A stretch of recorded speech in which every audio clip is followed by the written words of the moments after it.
The fur coat, yeah. So the fur coat comes from, as a child, I was saved by a bunch of gorillas, and I grew up, got pretty athletic, and a leopard attacked me, and I came out on top. Some people call me Tarzan, but other people, call me Evan. So. The tying run at first, 1 out, bottom of the ninth. Wright State 8, Tennessee 5. Ball hit high in the air into right field. Going back is Sayre, and Tennessee can say hello win column. A grand slam in the bottom of the ninth. You can't draw it up any better.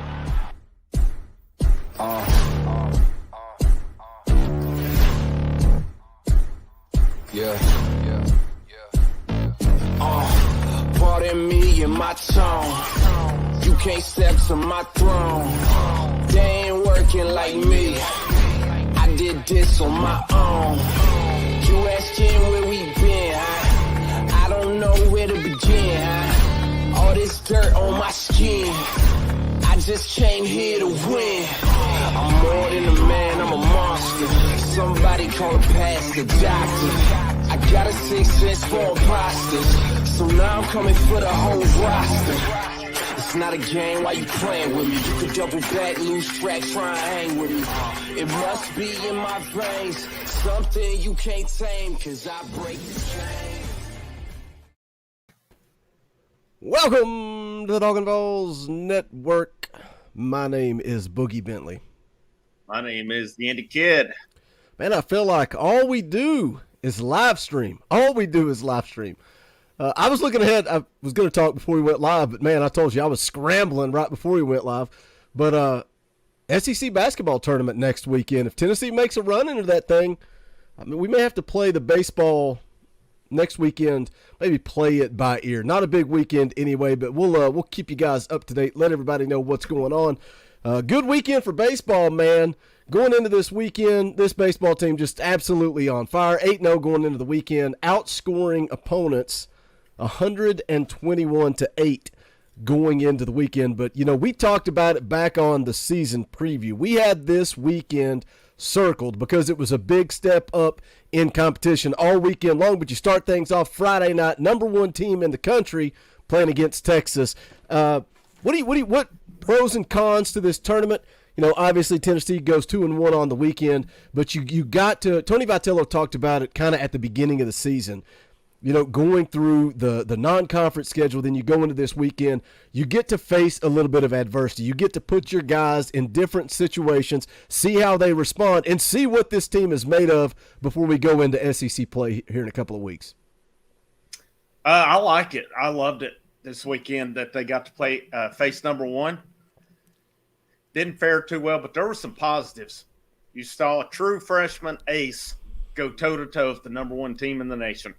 And I liked that Vitello, he was pissed at himself for pulling him. You could tell in the post-game comments that he made. He wished he would have rode him longer. But, like when we were texting yesterday about it, and like you said, if Sewell, who's normally reliable, does his thing, it's kind of a moot point, but thought it was a good win because I feel Georgia Southern is a pretty good team. I don't think Iona is. Anytime Tennessee plays these in-state schools midweek, it's going to be tough games. Those teams, they're big games. But this was a chance to see what Tennessee could do against good opponents. And overall, I feel they had a good weekend. And look at that Texas team. I mean, Texas did the same thing to LSU last night, who was ranked ahead of Tennessee. So a lot of positives this weekend, and they ended up the last 2 days playing a lot of guys too. And the thing about that Texas game too is I think we talked about this on the impromptu watch party we did.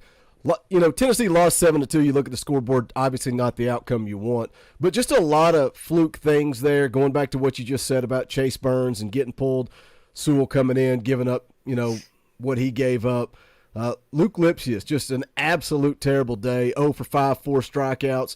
The error, it's a double play ball. Ortega makes that play probably, 9 out of 10 times, if not a higher percentage than that, has the chance to get out of the inning. Base running mistakes. What we talked about during the watch party was if Tennessee plays Texas in a weekend series, there's a good chance Tennessee can win that series. So, yeah, the outcome wasn't what you wanted, but I think you saw that this team can compete with anybody in the country. Let's run down the chat.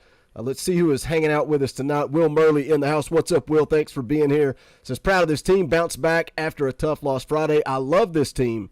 Whole lineup 1 through 9 can hit, even though a couple went 1 for 4, 1 for 5 today. We hit some missiles, just hit it right. Adam, Wade Rouse in the house. What is up, Wade? GoVols, a.k.a. the GOAT, is here. Come on in. Make sure you guys hit that thumbs up. It's a baseball stream. Probably not going to get a lot of people in here, but it's a passion project for myself and the Indie Kid to cover this baseball team. So hit that thumbs up. Share out the link. Post it on Twitter. See if we can get some people in here hanging out. Zachary Whitfield in the house. Benjamin Hodge is here. Joel Certain. What's up, Joel? Good to see you back in the chat. Jake Riggins. Wayne Starnes in the house. Great bounce back wins yesterday and today. Joyce throwing that fire. A lot of guys on this pitching staff that throw heat. Ethan Brake in the house. What was I going to go? I was going to go back. Let's go back. I want to talk about that Chase Burns deal on Friday night against Texas because, you know, he was rolling. He gave up what? He had given up the 1 home run, went 5 innings, 2 hits, 1 run, 1 earned run, 10 strikeouts.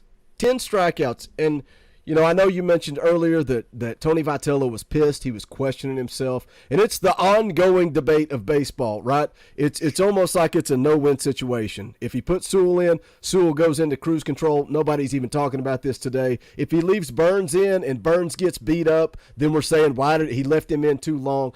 The magic number right now, early in the season, seems to be 5 innings. It seems like Tony Vitello is letting his starters go 5 innings or on a pitch count, and then they're getting pulled. A lot of people concerned with that. As a longtime baseball fan, what are your thoughts on that? It's early. It's early in the year. Long way to go. Long way to go. Exactly. Like I said, it's a tough one. It's, you know, for lack of a better term, damned if you do, damned if you don't, more or less. 3rd week of the season. There's a long way to go. You've had 2 guys out with arm injuries already. At the end of the day, that loss isn't going to mean anything. You get to May, and if they even play up to June, I think the season pretty much ends around the 1st of June. But at that point, yeah, maybe you ride them a little further. But I think he had it set up pretty well the other night. There's no shame in it. Texas is good, man. Texas is going to be there at the end this year. So it's I know Vitello and us watching that, you have to be very, very happy with what you saw out of Burns. Like I said, who knows? Maybe he comes out in that 6th inning and he's not doing it right. But week 3 of the season, I don't blame him on it. I mean, me personally, at 80 pitches, and I don't know what their pitch count is for it either. Maybe he's got a specific number he wants to hit. It seemed like a low pitch count, but, you know, I don't blame him. When it's all said and done, he went with what he felt. Yeah, I mean, it didn't work out. I would venture to say more times than not that move will work out, though. Michael Parrish in the chat says, did you guys do a live stream Friday night? I couldn't find it. It started as the NCAA 2013 series that I'm doing. Then one Joel Certain, who's in the chat right now, decided to ask me to stay on and do a watch party for baseball. So I put out the bat signal. Indy Kid and Dauber jumped on. We were online. We were on air for 6.5 hours. So I privated that stream because some of the analytics game on YouTube is your average view time. I don't know why I'm wasting everybody's time saying this, but it is what it is. Average view time plays into it. So when you're on air 6.5 hours, anybody dropped in for 5 minutes to say, hey, just destroys the channel. So it is what it is. But, yeah, it's privated. We're going to keep that NCAA series rolling. Got to figure out a day, probably Tuesday next week. So it was fun, though. Oh, yeah, I think we need to do at least one for football this year. But maybe we'll do some more for baseball. I just think the key is, you know, you guys – had some success doing them for the basketball games. So maybe we do some more watch parties and just private the streams after. I think that's probably the best way to do it. It kind of made sense for basketball because they were, 9 o'clock games, and it's you know, hard to do a live stream at 11:30 or late. So that just happened to work out with it. And But that was fun the other night, man. I mean, I was sitting here doing nothing. And I got the text from Dauber. It's like, hey, let's go. Let's do it. Man, the point of it wouldn't have been as late if that game before hadn't been a freaking marathon. But no. What did we sign off? It was after 12:30. It was close to 1 o'clock. It was around 1 o'clock, yeah. Zachary, yeah, the video did get copyright struck, so yeah, we didn't make any money off of it, but it was worth it. That was an awesome video that Dauber recommended, so it was fun to watch. Let's I guess let's look at this baseball team. What you saw this weekend, what you've seen, their body of work so far, and again, the competition hasn't necessarily been there, but regardless, 121-8 going into the weekend. I don't care who you're playing. Iona, 27 runs on Friday against Iona, 29 runs, 29-0 on Saturday, and then 12-2 on Sunday. This team is scoring runs, but we kind of talked about this on that watch party too. This pitching staff, I think they are deep.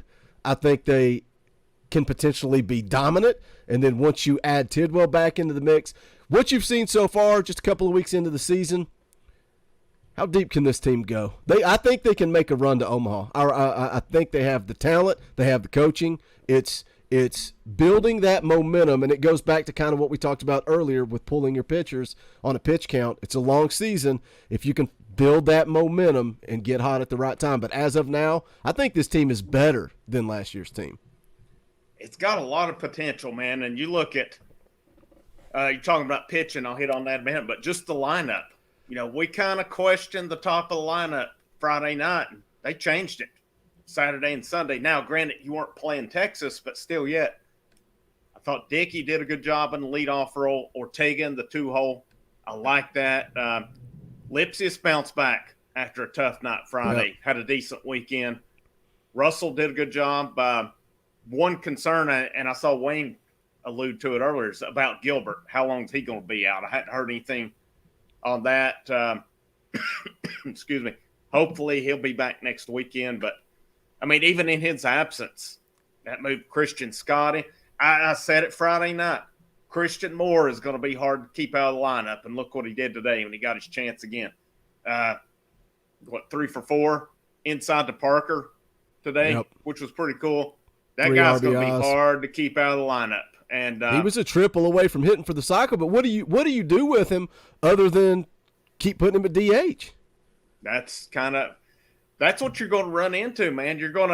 You've got decisions to make because Dickey is hard to keep out of the lineup right now. Christian Scott, I mean, he's looked pretty good I don't know how to say that. He's got a 176 average. I feel like he's making things happen, though. Didn't have a good game today, but I felt like prior to today, guys had some home runs. I mean, Russell is going to play somewhere, I feel like, but I don't know. Dickey is listed as a catcher. I'm curious to see if they give him any time behind the plate. Stevenson, Stevenson's still that speed. He was 2 for 2 when he got in today. They have a lot of options. Have a lot of options. I don't see Ortega and Lawson coming out. I think both those guys are doing a good job.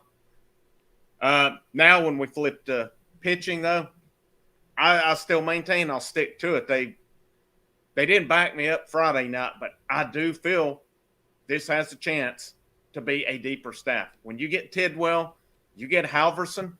I mean, look at Beam. Every week keeps getting better as a freshman. Burns is dominant. Dolander, he didn't have his best game yesterday. He had a rough first inning, but did okay after. I mean, Cannell, how about the job he did yesterday? Really saved some bullpen. And it looks like the back end you're going to get Joyce and Walsh. Either way you go. Add in Sewell, add in Mabry. I think this team, if Tidwell's happy, hopefully he is. But if he's healthy, you've got Tidwell and you've got Burns lining up. And then if they go Dolander or whether it's Beam or whomever, this pitching staff, especially that weekend rotation, can, and if those guys are healthy, will be better than last year's. I will go on a limb and say that. Love Chad Dallas. Heflin, he'd give you a solid 4, but man, they've got numerous aces on that staff. That's big. You know, you bring up a good point talking about Dolander and Beam because, you know, first couple of weekends, Dolander looked good. Like you said, he struggled. He struggled this weekend. But it was good to see in that Baylor game, not good to see Dolander struggle, but it was good to see this team. And, you know, again, that's something Vitello touched on after the game because, you know, they come out and they lose to Texas on Friday night, and he talks about the same thing, you know, we're talking about earlier, dealing with adversity. How does your team respond? And then you come out against Baylor on Saturday and lay an egg in the top of the first, you give up 4 runs. And now it's like he's saying not only are you seeing how they respond, but it's almost kind of like a double down deal. It's like, okay, how do you respond to losing to Texas? And now how do you respond to coming out and getting down 4-0 against Baylor in the first inning? Obviously, they bounced back. At one point, I think they scored 10 unanswered runs. Yeah, in that game. But you bring up a good point with talking about Dolander and Beam as well. I thought Beam today looked the best he's looked all year. Five innings pitched, only gave up 2 hits, 6 strikeouts. You know, at one point I was kind of thinking, you know, he's just locating well, keeping the ball over the plate, getting outs. And today's home plate umpire was very tight. You know, polar opposite of Friday night. Friday night, they're calling strikes that are in the other batter's box. The one today had a very, very, very small, tight strike zone. But felt like it was both ways, though. Yeah. It was. Yeah, I'm not complaining. Well, I guess Right. I am. It's just Well, it is what it is. It is what it is. It's the reality of baseball. Some guys have a tight window, some a little bit loose. I'm not looking for strikes in the other batter's box, but once Tidwell gets back and Tidwell's healthy, you know, who gets that third weekend spot, man? Is it going to be kind of a back and forth deal? But it's a good problem to have. You know, there's something to be said. It's kind of like the quarterback position. There's something to be said about having a quarterback that's your lockdown guy, and you know going into this season that Hendon Hooker is going to be your starting quarterback. But on the flip side, when you've got 2 really good quarterbacks and there's that competition, you know, iron sharpens iron type of deal, that's what we have with this Tennessee pitching staff. And if you're not able to start, that means whether it's Dolander or Beam, you're coming out of the bullpen. And that's just benefiting Tennessee even more. I think so, and I wouldn't be surprised at that point when it moves to the midweek starter. I know they ran Seacrest the other night. Looked pretty good, so maybe they stick with that. But it's a good problem to have. And I kind of agree with Ethan Brake. I almost think maybe Dolander goes to the bullpen. Just based on him being that strikeout guy, I think he would be ideal kind of in those roles. They have got so much potential they can do with those guys. With Sewell, I always kind of thought Cannell was more of maybe an inning or so guy. And then, heck, he almost went 5 innings yesterday and looked good. That helped them save some arms for today also. They didn't need to use them, but still yet, you know, you want to save guys as much as you can, especially early in the season. But, man, that's I'm going to be curious to see how it plays out. I mean, you got Rhode Island next weekend. I don't know much about them. Somebody on VolQuest, which take it for what it's worth, said that if Rhode Island played Iona, they would have a pretty competitive series. Again, that's VolQuest. I've not done my homework on Rhode Island to see. Well, you've got James Madison for 2 Tuesday and Wednesday. You got Rhode Island coming in for 3 next weekend. Eastern Kentucky midweek, and then in 2 weeks it's go time. South Carolina comes to Knoxville, so they will. You know, and South Carolina is always going to be decent for the most part. So that's going to be a test when they come in. But still, you've got 6 games right now to keep working these guys.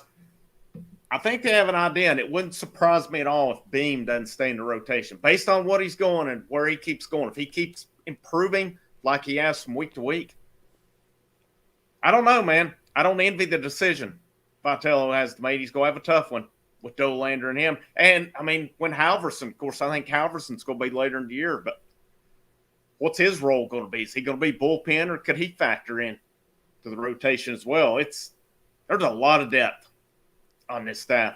A lot of depth, numerous lefties, which I like with Mabry, Cannell, and Walsh. I mean, Joyce throwing missiles in there. He hit 104 this weekend? I'm not sure. I know he hit it last weekend for sure. I'm not sure on today. I know they said that he was at least at 101 this weekend. I like the way the schedule lays out, not just over the next couple of weeks, but the season in general. You know, like we said at the top of the show, you get those first couple of series, get your feet wet, and then you step up the competition. And this weekend, going 2-1 against the competition, I'm happy with that. And like you said, they got 6 games to get ready for SEC play. But even then, when we move into SEC play, it's kind of up and down. You know, I get it. The SEC is tough across the board. But you got Ole Miss and Vanderbilt back-to-back series, which is tough. But then you kind of up and down. You got Missouri, you got Alabama, then you got Florida. Then you're kind of back down with Auburn, Kentucky, and then you come up and play Georgia and Mississippi State to end the season. But I think it's a good schedule with a little bit of breaks as you move along. Benjamin Hoge, thank you for becoming a member of the channel. Appreciate it. Just to let you guys know, I'll reiterate this on a football stream too, but I added some new tiers for memberships because a lot of people have asked us, how can I further support the channel financially? And I'm like, I don't know what to offer, but we bumped up $4.99 a month to get access to the call-in show, and then I just added a $10 tier. And what is it for? For bragging rights. For bragging rights to tell everybody you're the highest paid member, but we appreciate all the members on this channel. I don't know if it's gone into effect. Sometimes it takes 24 hours to kick off. But anyway, that's that. So today, again, big win over Baylor yesterday, and then today Tennessee comes in, and it was almost boring today. Almost boring, just domination. 8-0 win, never really in doubt. Beam looked good. Mabry comes in, gets an innie. You know, you when you look at this bullpen, you know, and we're throwing out all the scenarios as we move, you know, later in the season. Halverson coming back. Where does a guy like Will Mabry, McLaughlin, Walsh? You know, we talked about he's supposed to be the guy. I don't know that he's going to be the closer when we get towards the end of the season. Of course, it's kind of closer by committee at this point. I think it can be situational. I think Walsh will close some games. I think Joyce will close some games. And I wouldn't even be surprised if you get Sewell coming in and say like a 6th, 7th inning. If he's rolling, they just stick with him till the end. They have a lot of options on it. I kind of feel like you too that I really kind of feel like Joyce is going to be the closer when it's all said and done. I mean, guy throwing that kind of smoke, that sinker he's got, just insane, man. Just insane. Pretty drastic difference of look from last year because I feel like Hundley was probably low 90s. He was pretty much fastball changeup for the most part. Joyce's, there's just not many. I mean, they were even saying it on air. Based on Joyce, where he's at, he would probably be throwing harder than any major leaguer. That's pretty crazy. I feel it's going to be hard to keep him out of that role. What'd you think of the changes in lineup? I'm trying to go through each day from Friday, Saturday, Sunday, and that's something that we continue to see change, you know, game to game. And we talked about it Friday in the Texas game, Luke Lipsius kind of being bumped up to that 2 spot. And I think between me, you, Dauber, all three of us, nobody really understood that. We really didn't understand Lipsius in the 2 hole. But then again, made some changes. Ortega, I like Ortega in the 2 spot. He was there yesterday and today as well. But then I'm looking at left field. You know, Friday night, left field, you've got Stevenson. Saturday night, left field, who'd you have? Did Stevenson start again? I'm trying to look and see. No, it was Scott, I believe. The lineup card's confusing because when Gilbert went out, did Scott shift over to center and then Booker Stevenson came in? Yeah. And Booker came in, then Stevenson came in later in the game. And then today you had Dickey out in left field, and you mentioned him catching. You know, if Dickey is listed, he's listed as a catcher, and he's in left field, and Evan Russell's behind the plate who shifted from left field. That's kind of an interesting thing, and not to continue to harp on Evan Russell. You know, he did throw a runner out today from his knees, but my gosh, what a play by Ortega, able to field that ball and get the tag down. I don't know. It's the lineup is interesting for me to look at each and every week because, again, it's similar to pitching, man. There's so much talent on this team. It's a good problem to have, and that's something that Tony Vitello is going to do. I feel like he is building a juggernaut, and he is going to continue to bring in talent, and we are going to continue to debate who should be starting in left field, who should be starting at catcher. It's a good problem to have, but what did you think of the lineup changes? I think maybe even, it's weird, man. It's weird as playing baseball your whole life, and you say you're a 2-hole guy, and then all of a sudden the coach moves you to 6. You're uncomfortable. And baseball players are weird, man. It is what it is. They are weird. There's so many weird traditions and superstitions, and maybe Luke Lipsius is just more comfortable towards the bottom of the lineup versus that 2 spot. We didn't, especially against the lefty. I didn't get that the other night. And maybe against a righty, I could see it, but I think Ortega fits in pretty well at that point or at that spot. I like him there. Dickey, like we said, man, you don't necessarily need to be a blazer. You need somebody that's going to get on base, that's going to make things happen. That's like Spence was last year. I don't think Spence had a lot of stolen bases, but Spence, good batting average, good OBP. He got on. He got things going a lot. I think they've got that capability. Dickey's hit 565 right now. He's 0 for 2 today, but he still had a walk and an RBI. That's still a fairly productive day. I don't see messing with that right now. I think the way that Dickey is hitting and playing, I think you keep him there. And I would also like to see more stay at DH. I think you've got something, but they got the capabilities. They can switch it around some. We'll see what comes off with Gilbert, but if he's back next week, I think you go with Dickey, Gilbert, Beck, Lipscomb, Lawson, Ortega, Lipsius, Russell, and then Moore as your DH. I think that's a pretty solid lineup. Yeah, and it goes back to the conversation we had talking about Dickey and Ortega at the top. What do you want? Do you want speed versus guys that keep the ball in play? Dickey hitting 565. I don't know if that's updated after the Oklahoma game. I'm looking at the box score from Oklahoma. I don't know if that's updated I am or not. too. But Ortega, 364. And again, today, 1 for 4. But, man, he's done it. He's done it all year long. I like those 2 guys at the top. But I don't know that Dickey's going to become an everyday left fielder. We can sit here and say he's hitting 565. He's hot. If I'm the coach, I'm going to throw him out there. I'm going to put him, Stevenson, again, Stevenson hitting 346. It ain't like that's he's a slouch. He was 2 for 2 today, RBI, a double. I think you could go play kind of, are you facing lefty, righty? Yeah. I think you could kind of go that and rotate those 2 guys. Because I think if you're facing a lefty, that's a pretty good spot for him leading off and, as a righty against them. But I don't know. I think that's the good thing about this lineup, man. They have so many options that it's insane. Yep. And I thought it was a positive today. They faced a lefty. They've had trouble with left-handed pitchers, even going back to last year, and they didn't have much trouble today. Like I said, it was a boring game, and this was a team that took LSU to the limit Friday night.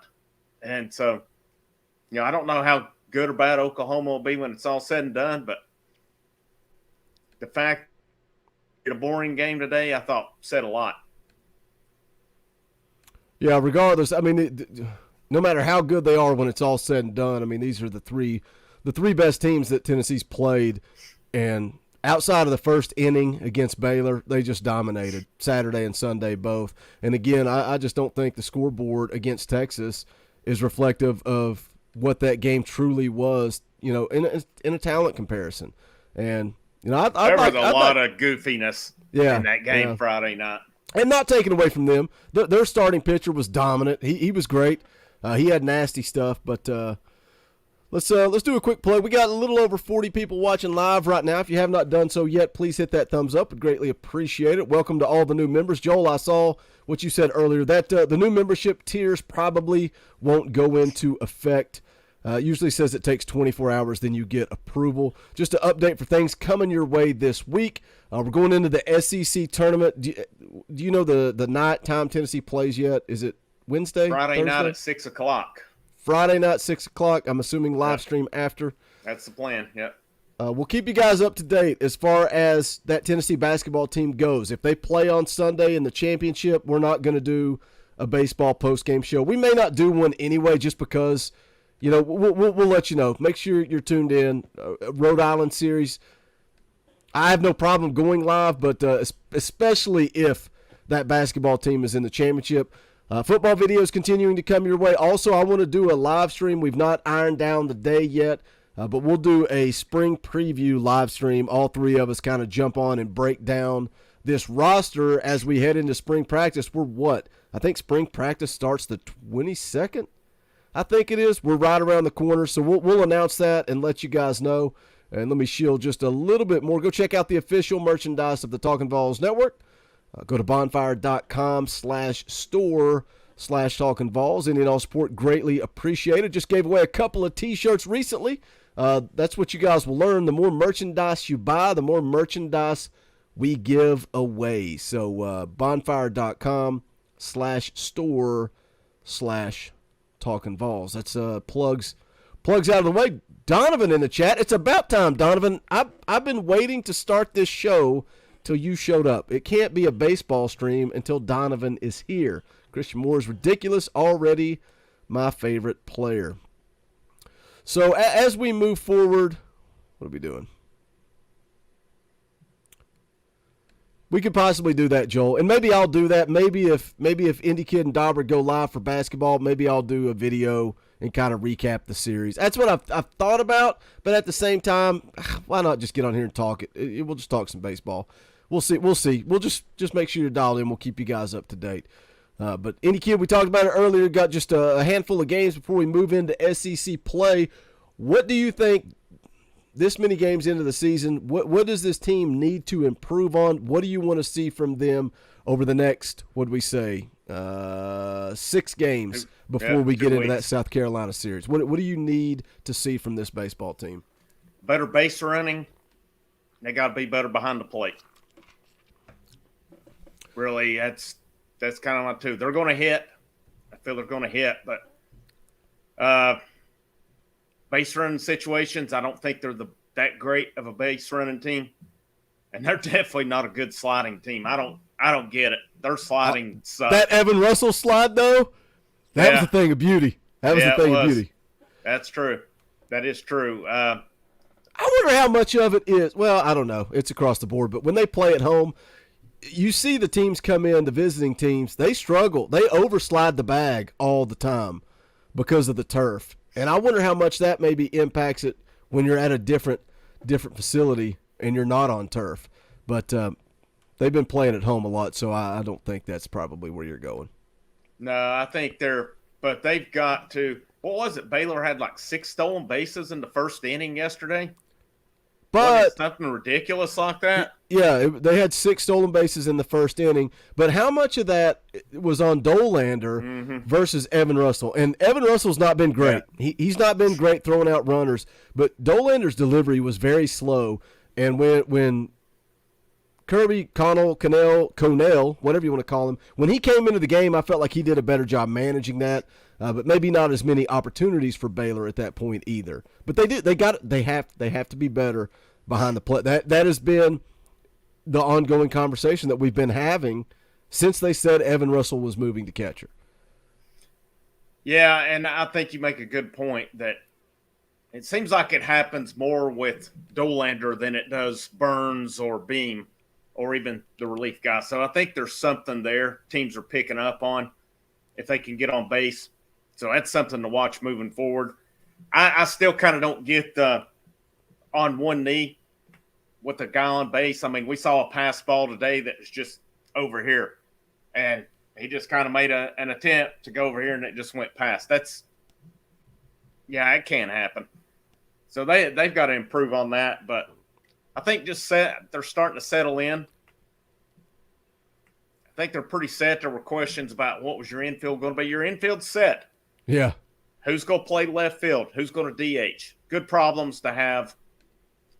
What do they do against lefties with Lipsius? I mean, he played Dane, went 1 for 5, but you can't blame him some for Friday night, but at the same time, what the umpire was calling, whether it's in the batter's box or not, he's calling it, you got to do something. You got to try to fight it off or something. But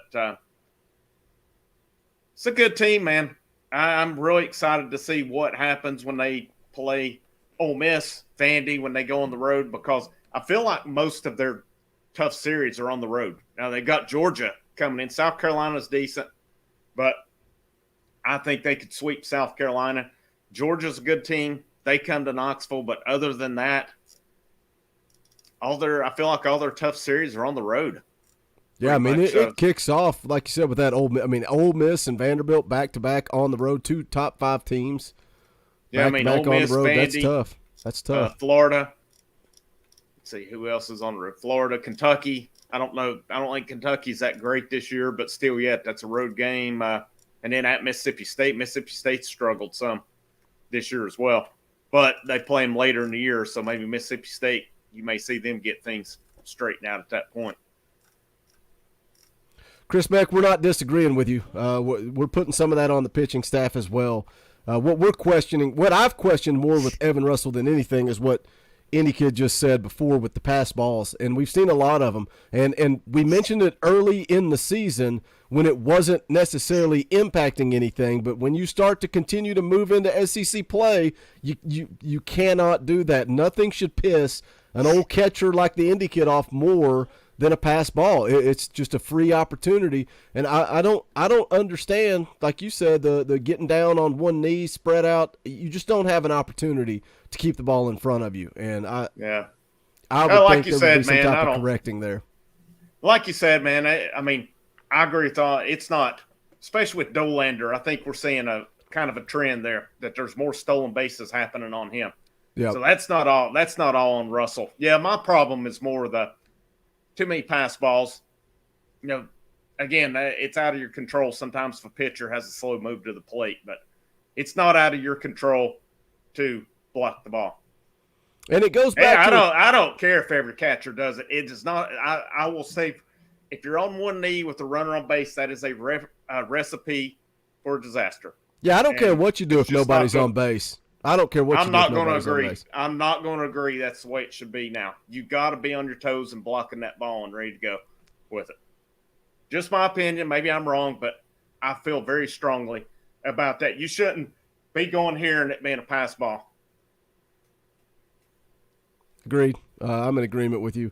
But it goes back to Evan, and again, we're not bad-mouthing Evan Russell. I love Evan Russell, and I think his bat's too big. You got to have his bat in the lineup, and it goes back to the DH conversation and the left field conversation that we had 10 minutes ago. How can you get Evan Russell in the lineup if he's not at catcher? Because when you're looking at left field and we're talking about Dickey and Stevenson, and then you look at DH and we're talking about Christian Moore, again, just to reiterate how great he was today, 3 for 4 inside the Parker, 3 RBIs, 2 runs scored. He had a great day. Christian Moore, Donovan's favorite player on the team. How could you get Evan Russell even in this lineup if he wasn't behind the plate? I mean, DH or left field, but that's it. Yeah. And that's where we got the biggest problems as far as stockpile of talent is what I'm saying. The good thing, I'm curious to see where he is at the end of the year than now. I mean, he hadn't played catcher in a while. Hats off to him for stepping up.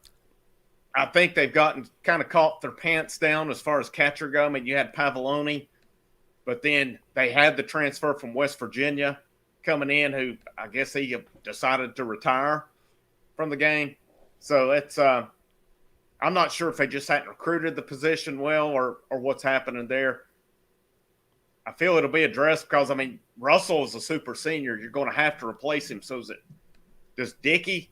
Is it Charlie Taylor? Do they go the transfer route? It'll be interesting to see what they do next year. But I just want to see Russell continue to improve. I mean, it's obvious he's going to catch the way he's going to catch at this point. he cuts down on the pass balls, he'll be fine because I'll give the guy credit on some plays at the plate.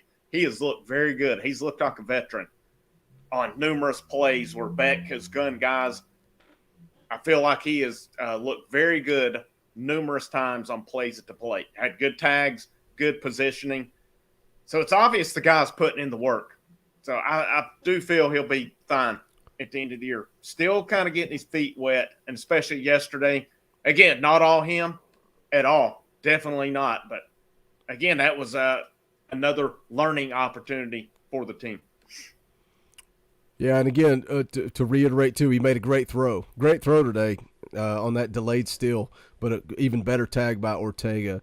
But yeah, Benjamin Hodge saying Vitello been high on Charlie Taylor. I wanted to see Charlie Taylor this weekend, and I was going through all three box scores. I don't even think he got in the game all weekend, which, you know, I just want to see what he can do, and maybe, I don't know, maybe that's just well, he played midweek, and he got pulled in like the third inning.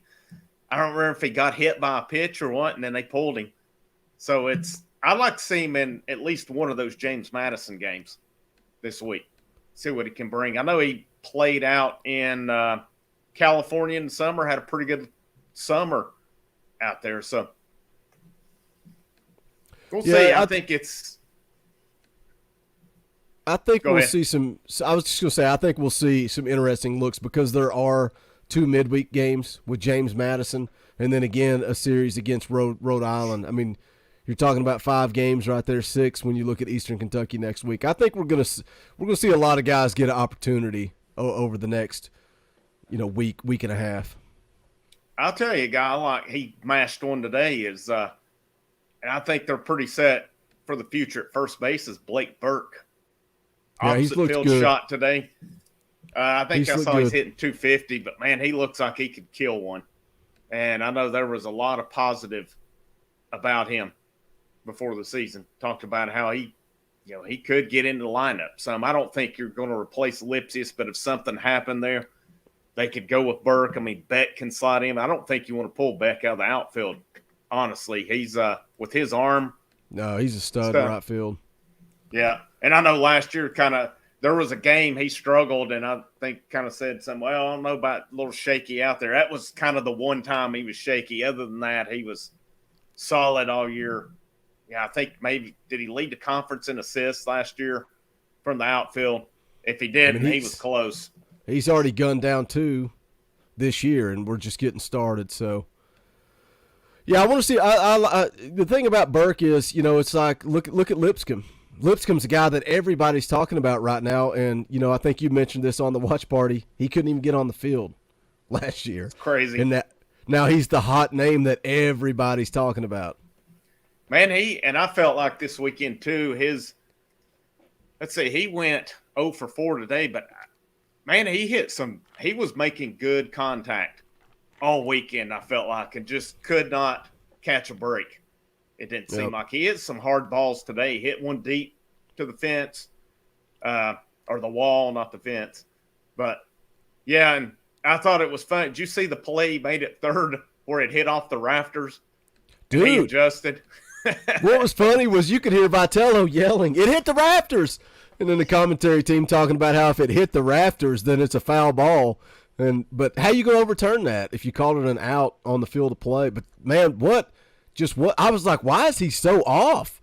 I mean, he was lost. It looked like he was lost, but then it made sense once they came out and said it. That field is a funky field, man. It's a funky field, and we saw it on the inside the park, or just the bounces that you get off that outfield wall. Well, you saw it Friday night, too, when Texas got a triple that looked like a pinball machine. Yeah. Out in left field where it just hit and went back and forth. I mean, I don't know why you would build a goofy field like that. You look at it, it's like, oh, it's kind of cool, but then the reality, it's like, why do you need – just put your regular outfield wall and be done with it. Like, why does it look like that? I don't know. John Hill with a $5 super chat. Thank you, John. We appreciate the generosity. Says you guys called 2 of the 3 wins. Great weekend of Diamond Vols. Thank you, John, for the super chat. We appreciate that.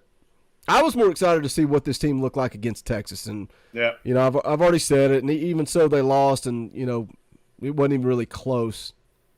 I'm still encouraged about the future of this season, man. I think this team can make a run. I think they're just as good, if not better, than last year. And this pitching staff, once they're completely healthy, let's go. The fact that Burns had the game he did Friday night, that's what I wanted to see. Yep.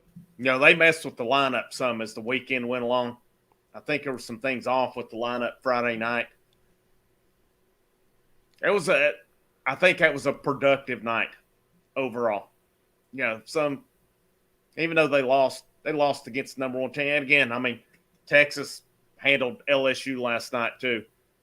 I mean, they had, I don't know if you watched any of that. They had, it wasn't sold out. There was over 20,000 people in there for that game. It was pretty cool. I thought it would be a good crowd. And Texas, it's going to take an effort to get through Texas this year. They're strong from top to bottom and deep rotation, deep pitcher. I mean, you got a guy coming out of the pen that squats 800 pounds. I mean, it was so funny, man. Dude just walking out there bow-legged, just Jack Diesel. Leg day only. Yeah.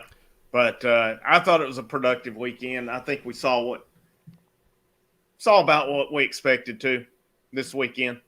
And, you know, we'll see. 2 weeks, and then it's go time. That's when it gets real. South Carolina coming to town. Texas game, I'm pretty sure you can go to the Astros YouTube, and it's still on there to watch. Yeah, I think somebody's probably trying to find a game, probably thought this was it, live streaming. Man, people were struggling with that. Just go to search Houston Astros. I think that's probably a Texas fan. Go to YouTube and just search Houston Astros. Go to their official page, and it'll pop up. People were struggling with that. I think I saw that MLB.com blacked it out to people in Texas today, which makes no sense. But for me, I just went to YouTube and just watched it on the Astros YouTube. And you know, we talked about this on the watch party. Great coverage, top to bottom for the whole weekend. Good. This is good for college baseball, and to have so many platforms that you can watch it on, MLB.com, whatever that AT&T service is, but doing it on the YouTube channel of the Houston Astros, just smart, man. Smart, good for college baseball, good for Shriners Children's Hospital. You know, and I get it. You're watching baseball, but you know, some things are more important than sports, and it was a cool opportunity. And they've been doing it for they've been doing it for a while. Just a good opportunity. Good job all around. Reagan Jill says the live streams are all offline. I didn't see that. Huh. Interesting, because I know Texas is supposed to play. I think it's UCLA tonight no, Texas may be on right now. I think it's LSU and Baylor tonight, possibly. I don't know. I'm thinking that's the nightcap, but yeah, that's weird. I don't know how it all works. My nightcap is AEW Revolution. Oh yeah, that's right. That's tonight. Man, if they didn't go to midnight, or if they would have did it last night, I'd get it. But I can't sit up that late. I can't either. I'll fall asleep at like 10 o'clock and finish it tomorrow. All right, we're almost 50 minutes in. Any final comments you want to make so I don't take that opportunity away from you? If not, we'll wrap this thing up. No, I think we hit it all. It's just 2 weeks out, midweek games against James Madison. I'm sure ESPN Plus. Rhode Island next weekend.